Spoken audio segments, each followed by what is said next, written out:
Hello my dear friends, how is it going? I'm Mari Theriger and today I'm here to talk about the Odinic Shamanism.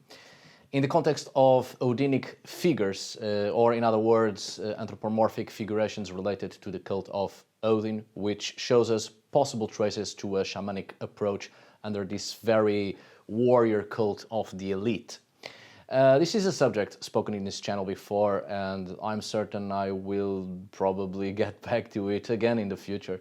As there's always new evidences and new perspectives as the study continues to develop. And that's precisely what I'm here for, to share with you the latest ideas concerning this subject and as the research continues on and there's always something interesting to find out. At least I find it interesting. Well, before we start, let me give you a quick summary. There were a few iconographic objects from Viking Age Denmark which have had recently have received expert analysis. As always, at the end of this video you can find the bibliography, and one of the sources is, I think it is a brilliant new study by the archaeologist Peter Pence, National Museum of Denmark, regarding two objects with images obtained by metal seekers in southern Scandinavia. Yes, Peter Pan's, I assure you it's not a porn parody of Peter Pan flying through the air and entering Wendy's room. Well, hello there, Wendy. Am I happy to see you, or is Tinkerbell's magic dust kicking harder than usual? Down, boy! Come on, grow up. Of these objects, the first was discovered in Vølby, on the island of Lolland, Denmark, consisting of a plaque depicting a naked warrior carrying two javelins in his hands and a helmet with horny appendages. Sorry, not horny, that's probably not the best word. Still thinking about Peter Pan's. Horned accessories. The second image is another plate with the representation of a warrior wearing a wolf mask, possibly, very worn out, which makes it difficult to understand what kind of animal we are dealing with in here. But it seems to be a wolf indeed. Both figurations are similar to the two images of the famous Torslunda plate discovered on the Swedish island of Öland in 1870, forming part of a set with 4 plates in total. For the archaeologist Peter Pence, the two figurations discovered in Denmark could either be representations of individuals wearing animal masks or the very state of transformation, transcendence that humans wanted to achieve. That is, the animal metamorphosis itself, in this case idealized by the belief. Nudity would be required to reach a state of ecstasy, the state of possession of Odin's warriors, also pointing to elements of fertility in warrior cults and corresponding to the values required since the Iron Age: power, virility and aggressiveness. Everyone involved would be warriors of the social elite, possibly the berserkir, not as regular warriors but as warriors of a high social class, or even kings, of course, who led rituals before battles. The Odinic cult was quite restricted to aristocracy, meaning the regular warrior would not participate in the performance itself, and most likely the performance was held by a king, chieftain, someone with a high social status and authority, which held the performance to others who participated in the ritual by observing and following the performance, but they themselves not performing, but acting according to the person conducting the performance. Why are these findings important, you may ask, or probably not, who gives a shit? Well, these two discoveries reinforce the conviction that the cult of the god Odin was much more present among the Danish elites than previously assumed, in cultural and religious connections with the Swedish area. So, given this, let's delve into this subject. My dear friends, if you please. When speaking of shamanism, we do have to be careful to avoid overly simplifying and banalizing it. It is not easy to find concrete traces of shamanism in European history, sadly. The great majority of studies on shamanism follow the cultures, belief systems, and behaviors of indigenous and semi-nomadic indigenous peoples we still have in our today's world, very much alive. The study on shamanism is fairly recent, gaining popularity in the 20th century in Western cultures, leading to the creation of a shamanic revival or neo-shamanism, often borrowing quite a lot of elements from shamanic practices of indigenous peoples and little to no elements of indigenous spiritual practices of pre-Christian Europe. The very term shamanism, as you know it, is a modern English word borrowed from the Tungusic word shaman.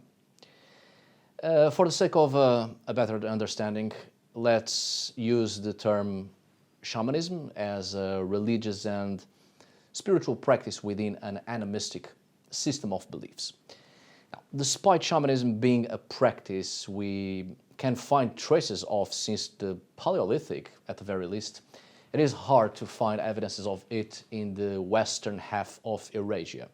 As I said, the great majority of studies on shamanism comes from the more recent contact with living societies in which shamanism still plays a considerable, important religious and spiritual role. We cannot conduct the same studies on societies in which such practices have been, sadly, banished, destroyed, prohibited, or died out for hundreds of years, and in most cases for thousands of years. The little evidences we have on European contexts is through archaeology, or more or less through the Sami in northern Scandinavia, which to a certain extent still present some traces of such a religious past, albeit, as was pointed out in a past video, much of what we know as Sami shamanism, unfortunately, is either through the lens of a colonial approach to the subject, with quite the derogatory views on the Sami, and also through the more recent revival of Sami shamanism of the 21st century, actually, which relies on neo-shamanic approaches in order to try to revive such practices, right? I'm speaking of the Sami because they are literally the only indigenous peoples we have left in Europe. Also, because of the great majority of past anthropological studies on Siberian shamanism, which comes as quite the misunderstanding on the part of Western scientists and no small amount of biases and degrading views, it was built a generalized view on shamanism and applied to everything that shows similar patterns. So, when it comes to Scandinavian pre-Christian belief systems and religions, it is not easy to determine shamanic practices. And focusing on the Iron Age alone, which has a more concrete body of material culture that points to some shamanic behaviors and expressions, well, it is hard to determine to what extent we are really dealing with shamanic practices or not. The great majority of evidences of shamanism or a shamanic approach and performance within the Old Norse society comes from Seidr, which progressively became the general term for magic. And in Old Norse and Icelandic literature, many magical practices are labeled as Seidr, regardless of their shamanic content or not. Earlier sources on Seidr and, of course, archaeological evidences show clear traces of shamanic practices based on the Sami cultural reality. In fact, a great deal of Old Norse literary sources deal with Seidr on border social contexts, meaning Seidr practices either in close proximity with the Sami or Seidr performers actually being Sami people. This, of course, in contexts where Seidr is described in terms of a more shamanic approach or a shamanic practice and not in terms of Seidr used as a later general term for any type of magic, right? But this is Seidr, which was a semi-shamanic practice mostly dealing with divinatory methods. We know that shamanism is a much more complex subject which deals not only with divination but other important spiritual and magical practices with a variety of intentions to provoke some beneficial outcome to the community. Shamanism is a spiritual expression for divination, healing, to provoke fertility, to curse, weather magic, soothsaying, necromancy, and so on and so forth. One particular aspect of shamanism is related to violence magic, magic usually aimed at enemies, with a martial character. We could call it war magic or battle magic, which is a type of expression aimed at the persons and forces that constitute a threat. Battle magic is for attack and defense, to cause damage, to enhance violence, with the ultimate objective of protecting and healing the community against whatever might constitute a threat. Old Norse literary sources are full of evidences of battle magic, especially concerning Valkyries, the Valkyriur, which are supernatural beings, often connected to the gods, most especially to the god Odin, but they are also entities of battle carnage, of great violence, often related to fate, not just the fate of a battle, but also they are the choosers of those who die in battle. In fact, the original function of Valkyries seems to have been weaving the fate of those who would die and consequently picking up their corpses and taking them into the other world. Of course, this before the later poetic embellishments of Old Norse literature and poetry, and certainly way before the romantic depictions in contemporary art. Valkyries weave the fate of battle and those who shall die in battle. And this is done through their battle magic, which is quite gruesome. And being connected to Odin, the Valkyries, and Odin being a deity which, among many other things, is connected to battle magic and war magic as well, we understand here one of the attitudes and expressions we see in shamanism as one thread of a shamanic practice, particularly linked to violent magic. This particular thread is war magic, which we definitely see associated with the god Odin. And this is why we have to be careful when calling this shamanism. As I said before, Seidr could definitely be an Old Norse term closest to what we understand to be shamanism, perhaps not in the fullness of its functions, but quite a few, which we definitely can understand Seidr as at least a semi-shamanic spiritual practice. And without a doubt, the god Odin is also related to Seidr as a generalized term for magic in Old Norse sources. But when we deal with battle magic specifically, we are dealing with a particular type of magical performance that is but an aspect, a branch of shamanism, or rather it can also be found in shamanism, but that doesn't make it shamanism in its totality in Old Norse magical and spiritual performances. It seems that in Old Norse society, being a late society of the European early and Middle Ages, medieval period, we understand a clear and progressive detachment from shamanism, especially that of the northernmost parts of Scandinavia where the Sami inhabit. Since the 7th century of the Common Era, the Iron Age peoples of the Scandinavian peninsula have had a progressive colonial attitude towards the Sami, which of course resulted not only in the destruction of Sami spiritual practices and belief systems, but also the fundamental cultural and religious influences Old Norse society had from the Sami was also progressively destroyed and abandoned, especially after the 11th century with the progressive Christianization of Scandinavia led by Scandinavian Christians. Within Old Norse society, shamanic practices were never concise. We may find traces of shamanism, but we find neither evidences of a full understanding of shamanism, nor a fully shamanic practice in Scandinavian Iron Age, right? Unless it is on border cases dealing with Sami indigenous peoples, of course. But what we do find are traces of behaviors that were once within a fully shamanic understanding.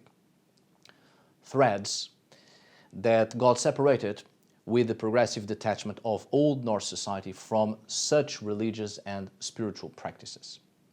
So what we are left with in Old Norse sources are these threads, particular behaviors of a shamanic character, but not being expressed under a fully shamanic understanding and behavioral pattern, but being expressed separately as types of magic. Battle magic, war magic, has become a type of performance of a shamanic nature, but being expressed as a separate behavioral language which still demonstrates its original roots on shamanism, but not expressed by a shaman in Scandinavian Iron Age, but certainly not expressed as part of shamanism either, but turned into a specific semi-shamanic performance led by certain prominent figures in specific moments in which battle magic was required to defeat a threat. Particular moments of violence in which a semi-shamanic performance was conducted in order to defeat a threat. So when it comes to Old Norse battle magic, we do not see a shamanic performance, but rather a semi-shamanic behavior adopted in a cultic performance towards the god Odin. In other words, we do not see shamanism in its fullest in these contexts, but a performance within a cult. I thought this had to be said in order to hopefully better understand the rest of the context throughout this video. Now, obviously, shamanism as a cultural expression creates material culture. Not just talking about the utensils and all the paraphernalia used in shamanism, but artistic depictions of the performances. Material culture that reflects the action itself and not just the objects with which the action itself relies on. The material culture that represents the battle magic the literary sources speak of is fundamental to understand the behaviors and what type of performances were expressed. Old Norse society, through artistic expression, depicted this battle magic associated with Odin and those of his cult. This is where we find traces of the Odinic Shamanism, or to be more precise, the performances that demonstrate a semi-shamanic pattern within the cult of Odin. This Odinic battle magic, war magic, has had particular performances to evoke supernatural empowerment of aggression and battle frenzy, enhanced violence. These performances are not Seidr. These performances are not shamanism.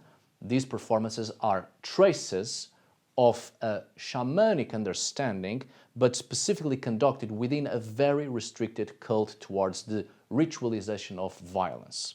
Again, shamanism and Seidr may have battle magic or war magic, specific behaviors within a whole set of behavioral patterns towards a variety of things, but battle magic in itself doesn't make it shamanism. And indeed, what we see in these literary and archaeological evidences is a clear detachment from shamanism, from the part of Old Norse society, turning battle magic into a performance, narrowing it down, becoming a cultic circumstantial behavior rather than part of an entire spirituality. Now that I have given you the most boring introductory explanation you have ever heard, let's move on to the main subject. Congratulations if you are still there. You either have nothing better to do or you really like this shite. Well, there were a couple of very interesting recent finds related to war magic. I'll show you here on the screen one of such finds found in Denmark, a little pendant of bronze with inlays of silver foil. We can see it's an anthropomorphic figure, seems to be dressed as an animal, possibly a wolf, with twisted legs with long curved claws. This figure is quite similar to the creatures found in some of the Torslunda plates, human beasts or humans dressed as wolf-like creatures on what seems to be a ritualistic performance. There has been a lot of interpretations, obviously, concerning the wolf-like figures. There's one in particular which I would like to share with you, which is a comparison between these wolfman Nordic creatures with the dog-headed warrior Saint Christophorus, Kinokephalios, from Byzantine iconography. This is a curious interpretation because I'm not sure if you remember what I've said back in 2020, 3 years ago, as of this video at least, concerning the Berserkir and the Hulfednar. These plates presenting these ceremonial or ritualistic dances with a certain shamanic character to them, and warriors dressed as animals, particularly wolves, resemble the Gothic dances performed by Nordic mercenaries in the Varangian Guard. The Byzantine Emperor Constantine Porphyrogenitus in the 10th century referred to these dances in his Book of Ceremonies, performances by members of his Varangian Guard who took part on a dance while wearing animal skins and masks. These Goths he speaks of, by the explanations we have, of course, seem to have been Scandinavians, actually, because we know that the Goths, the actual Goths, were not actually present in Byzantium at this time, the last of them having left in the 6th century. And well, in the 10th century, the imperial bodyguard was composed of Rus or Varangians, so the text would therefore seem to describe the customs of Scandinavians. So, of course, this resembles the type of costumed dance seen in anthropomorphic figurations from Swedish helmet plates, scabbard ornaments, and brachiates, which depict human figures with the heads of bears or wolves, dressed in animal skins, but having human hands and feet. These figures often carry spears or swords and are depicted as running or dancing. These were possible performances in ceremonies connected with these people's worship. So it isn't far-fetched a comparison with the dog-headed warrior Saint Christophorus, Kinokephalios. I don't know to what extent we are actually facing any religious influence of this type, of this sort, since the Torslunda plates date back to between the 6th and the 8th centuries of the Common Era, and we actually already find several legends surrounding Saint Christophorus as early as the 5th century, legends that were divided into eastern branch and the western branch, therefore in a period of great religious division that will influence several cultures.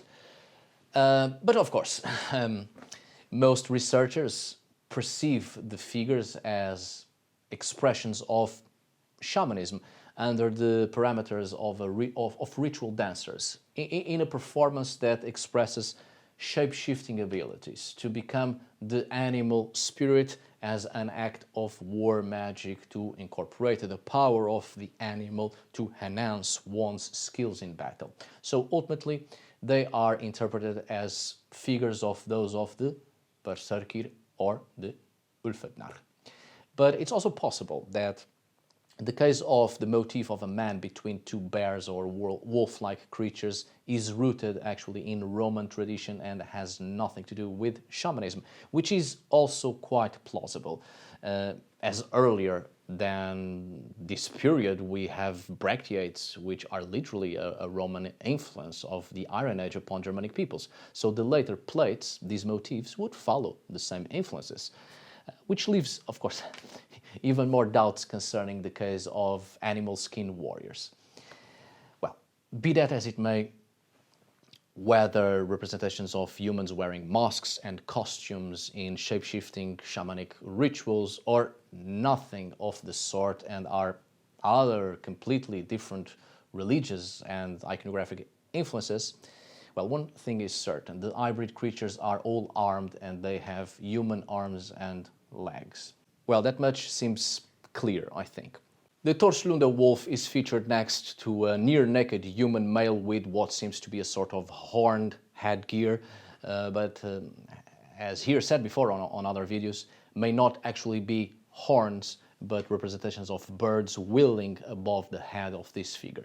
Could be representations of ravens, of course, which makes sense under an Odinic ritual as animal symbols of the god Odin, but could just as well be swans, which is also a bird we find associated with death and the afterlife and shapeshifting, particularly in relation to the Valkyries, the Valkyries, or could be swan necks terminating in eagles' heads, as the eagle also has a particularly interesting symbology in Norse mythology, although I must say that the eagle is indeed a direct influence from Roman symbology, which, again, given what was previously said, there seems indeed to have been a cultural and symbolic and religious syncretism, which doesn't deny the existence of particular ritualistic cultic ceremonies.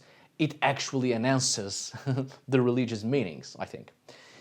Well, this human figure also carries weapons, spears to be more precise. Spears, javelins, weapons often associated with the god Odin as a god of battle. The human appears in a dancing posture. It's a weapon dancer with a horned helmet, which appears in several figures throughout the later Scandinavian Iron Age, which again, we see these types of figures all over Europe and in the Middle East as well, as early as the Chalcolithic, the Copper Age, but with a greater widespread during the Mediterranean Bronze Age. The Iberian Peninsula is full of them since the early Bronze Age, and I'm sure it comes to mind the Sardinian Bronze and Iron Age horned figures as well. I mean, West Europe was crazy about horned warriors and deities at this time period. It's interesting that the figure of one of the Torslunda stamps had one eye deliberately removed from the figure's face. And this alteration has been recorded on several horned figures and others as well, not just horned figures, others such as the Odin of Lejre in Denmark, which I have spoken of on another video in this channel, a figure on a throne, which presents several characteristics of that of the god Odin, particularly one eye purposely scratched or scored out. For this very reason, such figures are regularly called Odin figures and are regarded as at least related to the cult of Odin, since they are humans performing a ritualistic martial dance. These Odinic characteristics may have been incorporated by the performer in an attempt to evoke Odin, deliberately playing the role of the god within the performance. The incorporation of the deity by a religious, spiritual or priestly human figure is something that comes up quite often in ancient religions and cults as well, such as the Eleusinian mysteries, here spoken before on another video. And it's sort of implied, this incorporation of the deity by the person in charge of the ceremony, the authority, the religious authority. As such, the deity speaks through the human mouth. But specifically dealing with pre-Christian Scandinavian belief systems, of course, we see this, for instance, in one story from the Icelandic Valkyries, which provides an account of an older practice back in the continent in relation to divination through the presence of the divine manifested through the human figure. The god Lytir, thought to be one of the Vanir, the fertility deities, possibly equivalent to Freyr, or another term for Freyr itself. King Erik of Uppsala sacrificed to the god, waited the whole night for the arrival of the god, etc., etc. Long story short, the deity arrived, the king welcomed the god, drained a horn in his honor, and put questions to him, which the god answered. We are quite possibly in the presence of the king assuming the identity of this deity, and the deity speaking through him. We know of boar helmets, which function as masks as well, the boar being one of the most important animal symbols of the Vanir gods.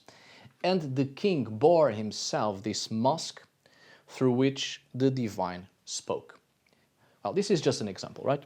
Anyway, these horned figures bearing weapons seem to suggest a kind of weapon dance that may have served as an initiation ritual and battle preparation through which warriors invoked the power of Odin in order to achieve an ecstatic battle madness or fury. I mean, picture this figure of power wearing a helmet and possibly a mask, incorporating Odin, expressing the power of the divine under the warriors in a ritualistic dance. See how powerful this performance would be, how psychological empowering this weapon dance as a form of battle magic.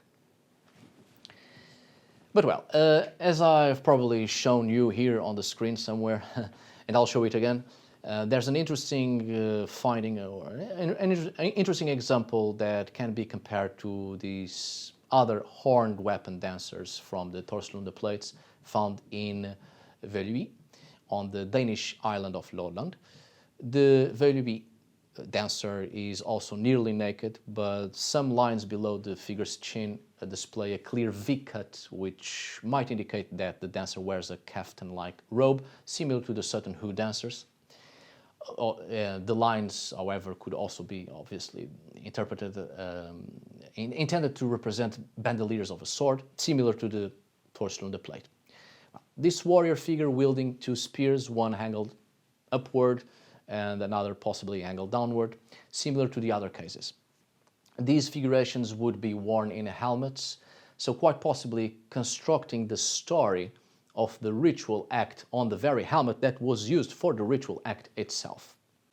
Another possible dancer with headgear has been found, this time a guldgubbe, representing a long-limbed man, apparently naked, except for a belt or a kind of garment across the chest. The posture indicates that he is dancing, but since he does not carry any weapons, perhaps it's not a weapon dancer, but a dancer nonetheless. We can see the figure has his hands wide open, a gesture that is seen on several guldgubbe, which has been interpreted as a sign of divine openness. It's hard to understand what the figure is wearing on his head. It could very well be a helmet for ceremonial purposes, but could be anything really. Many interpretations are plausible and many interpretations have been suggested, of course. The lack of details and context makes it hard to determine what it is, so it is subjected to a lot of speculation. And this one has parallels with another golden figure, also found recently, and it possibly also depicts a dancer. A figure in practically lotus position is depicted as totally naked except for a double twisted neck ring. A hole in the crouch area seems to indicate that it is a woman. The lack of other details that are usually used to depict a feminine figure makes it hard to determine the gender. The single hole in the lower area could also indicate a eunuch, possibly a slave, as the legs of the dancer appear to be tied together.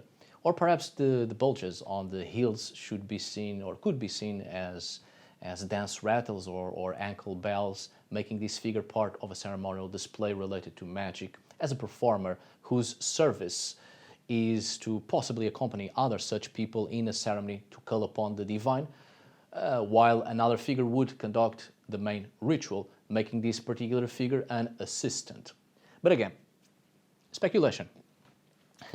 And this bears a close resemblance to, for instance, a golden figurine with its penis made of twisted gold wires. We see the same pattern of nakedness, the neck rings, which is quite interesting, I think. We can also perceive bent fingers, and it seems originally this figure may have carried something, maybe weapons, making it a weapon dancer originally.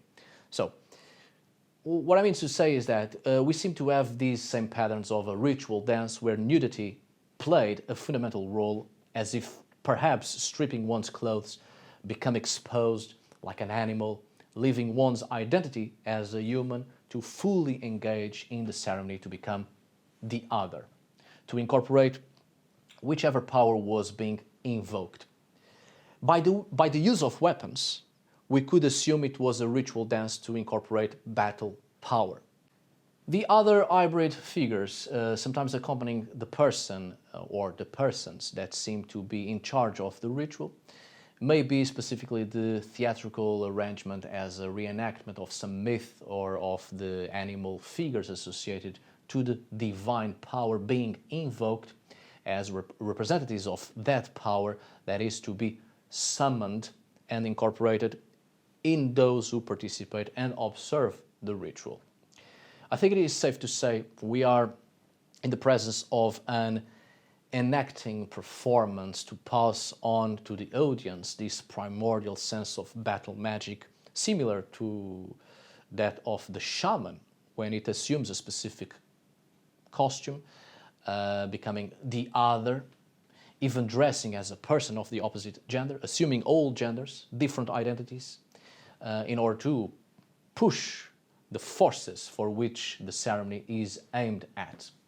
Pushed or pulled in this case. Well, a reenactment to invoke specific powers that exist in the world, the province of a particular deity or powerful spirit that is to be called upon and delivered to the community or the audience that requires such a power at a particular moment. As such, the figure in charge becomes the vessel of this power through the ritualistic dance. Perhaps it's a little bit far-fetched, but based on this, we could assume that there was this belief in Iron Age Scandinavia that animals were thought to provide humans with some specific powers through the correct performance of rituals, of course. As such, wearing part of an animal allowed the people involved in these rituals to take on the animal's powers and properties. So, just as the same way we see a similar pattern concerning war magic, battle magic, and dance ceremonies and rituals and performances among several indigenous peoples before a war or some armed conflict, we seem to also have the same pattern in these examples for Iron Age Scandinavia. Peter Pan's actually brings a very interesting example of comparison, quoting the work of Neil Whitehead from this book right here, Dark Shamans.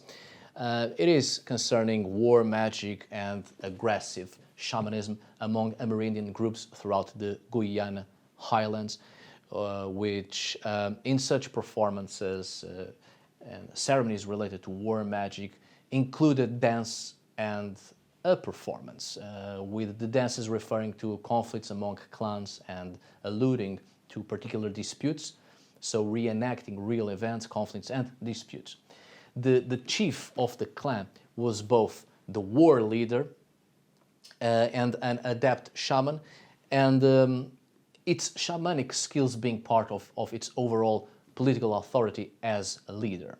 The shaman and chief would be surrounded by familiars, warrior demons in the shape of predators or raptors, attending and obeying the shaman. And we kind of see this pattern these patterns in the Torslunda plates. Perhaps we are not in the presence of a fully shaman figure, but taking into consideration Bronze Age and Iron Age European cultures in which the chieftain, the war leader, played several roles, including being the war leader and the religious leader, all at once. And we see the importance of the religious, military, political leader as a figure of authority conducting the ceremonies. And we keep seeing this throughout the Viking Age still, being aristocracy, the elite that controlled the religion by also displaying the ceremonies, cults, and sacrifices to their subjects. In the Torslunda plates, the authority, the one performing the cultic rituals, may not be a shaman per se, but no doubt the chieftain, the war leader, the leader of the group, which to a certain extent in the period still had a considerable important role in the spiritual sense. Perhaps no doubt recalling a past in which indeed the chieftain was also the shaman, the religious leader or the spiritual leader. I mean, the entire later conception of Valhalla, is literally an afterlife hall for the warrior elite particularly, and perhaps exclusively for the nobility. Iron Age and Viking Age Scandinavian societies were very stratigraphic, with a wide inequality between poor and rich, where the aristocracy held all the power, so kings, chieftains, those who controlled the economy and established the military order through acts of great violence, also controlled the population through religion. The very conception of Old Norse afterlife halls is precisely the extension of the lords and kings' halls, the microcosmos of Old Norse society extended into the divine, where gods inhabit halls just like the lords and kings on earth. So war chieftains, war leaders, warrior elite, warrior nobility played this spiritual role we see in the Torslunda plates.